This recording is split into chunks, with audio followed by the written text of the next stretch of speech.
રીનુબેન શું લાવ્યા ગામમાંથી?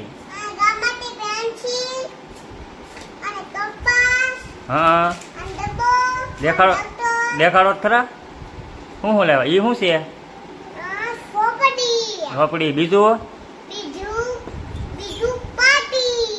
પાટી. હા પછી બીજું શું લાવ્યા?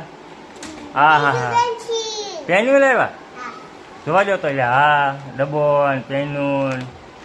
એટલે હા એ શું છે? શેનો ડબ્બો છે? નાસ્તાનો. બીજું? એટલે લે હા ડોક્ટરે લેવા હો. હવે બીજું શું રહ્યું? એટલે હા સારું સારું લાવ્યા હો. ખલેલા. વાહ બે વાહ. બાળ ક્યારે જવાનું? પમદી જવાનું. હાલો બધાને બાય બાય કહી દો.